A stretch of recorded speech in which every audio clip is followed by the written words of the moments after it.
Bienvenue chez Retro et Geek. Aujourd'hui on va parler du capteur RFID RC522.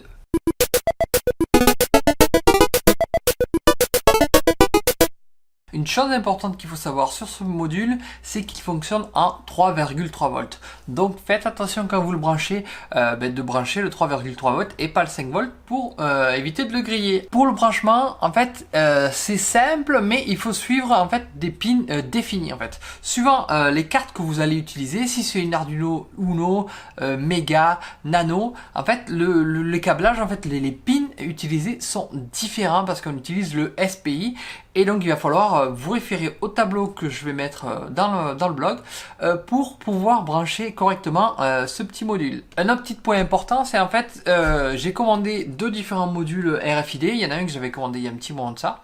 Et quand je l'ai branché, ça ne fonctionnait pas, je ne comprenais pas pourquoi. Et en fait, je me suis aperçu que les puces RFID ont un petit souci et ne fonctionnent pas. Donc en fait là, je l'ai démonté en fait là-dedans. Hop, c'est la petite puce là. Et en fait, mes modules, en fait, j'avais reçu dès le début, en fait, sur le premier module RFID, ils ne fonctionnaient pas. Et donc j'en ai acheté un autre parce que je me suis dit tiens, on va essayer, on va en acheter un autre.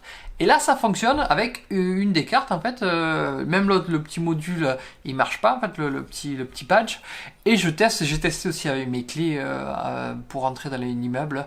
Là ça fonctionne en fait, j'arrive à lire correctement mes valeurs avec maintenant mes deux modules RFID.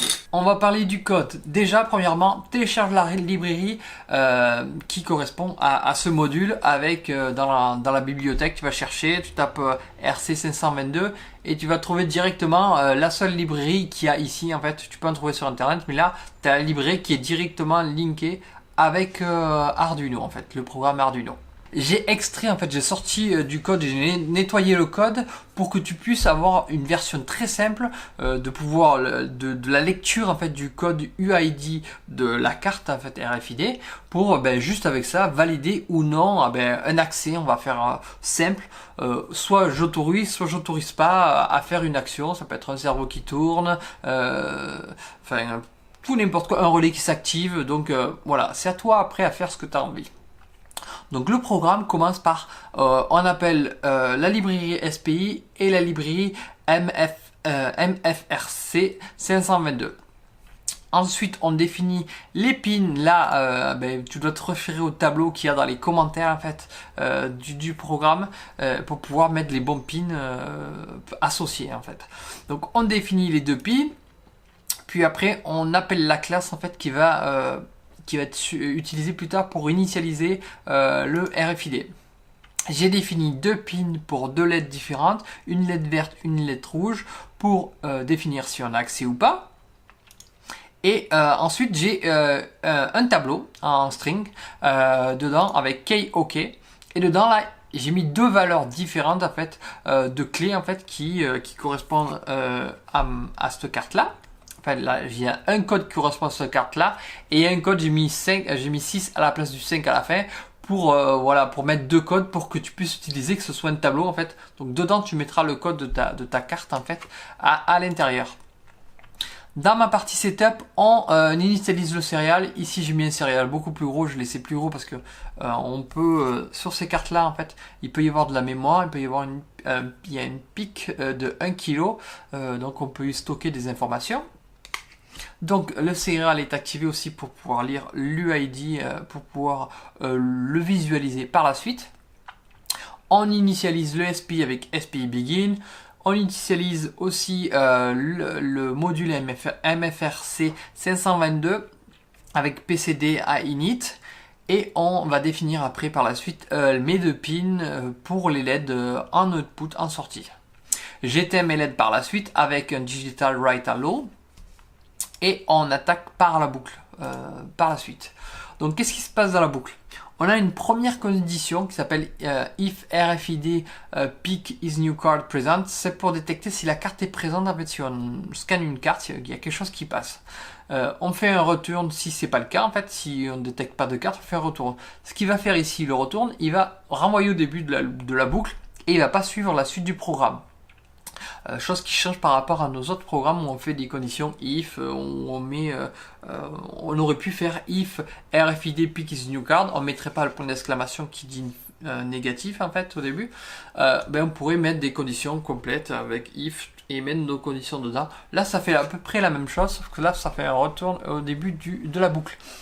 Ensuite on a le est-ce qu'on arrive à lire les données sur cette carte. Si on arrive à lire les données sur cette carte, on continue. Si on n'arrive pas, on retourne, comme le précédent. Après, en fait, on a string et myKey. myKey, en fait, ça va contenir la valeur UID de la carte et qui est en hexadécimal. Donc ici, j'ai pris toutes les parties, en fait, c'est décomposé en 4 parties, les bytes de l'UID, en fait.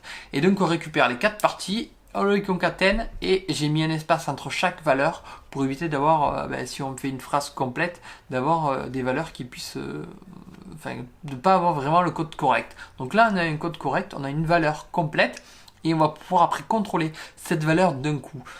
Parce que dans ce qui était donné, en fait, on vérifiait chaque carré de valeur. Donc là, on a une phrase complète et donc on va pouvoir la comparer facilement. J'ai un serial print par la suite qui va me permettre de voir la valeur UID de ma carte, qui va me permettre, par exemple, là, de débugger, enfin de voir, hop, le code de ma carte c'est ça. Donc je vais pouvoir le rentrer dans mon programme pour pouvoir valider ou non l'accès ou faire une action ou pas. Ensuite, j'ai un booléen access OK à 0 qui est défini à 0 pour dire non, on n'accède pas pour le moment. Je boucle en fait sur toutes les valeurs de clés autorisées. Donc c'est pour ça que j'ai mis dans un tableau plus haut sur key OK. Donc en fait, je vais regarder ma première valeur. Est-ce qu'elle correspond? Si elle correspond, on valide l'accès.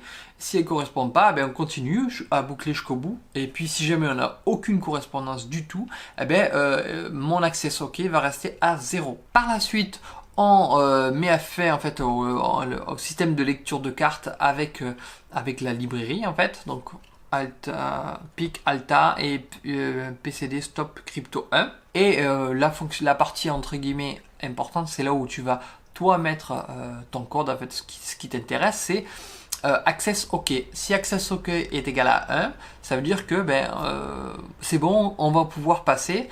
Et si c'est égal à 0, on passe pas. Donc on va allumer la LED rouge en fait ici. Et puis après j'ai mis un petit délai et j'aurai été mes LED par la suite pour dire voilà, c'est fini, on n'a plus besoin. On va le tester en fait. Je vais te montrer directement le système en fait. Hop.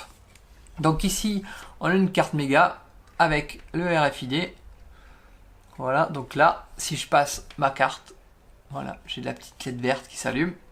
Et je vais prendre mes clés de maison, d'immeuble.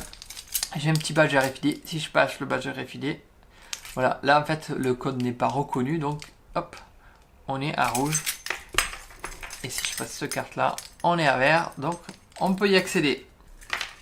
Donc, n'hésite pas en fait à créer ton code pour ton utilisation. En fait, si tu veux ouvrir une porte ou verrouiller une boîte, tu peux faire une boîte qui se ferme en fait avec un petit cerveau pour verrouiller une boîte et que tu dois passer en fait la carte pour déverrouiller ou peu importe, un tiroir secret, enfin tout ce que tu veux.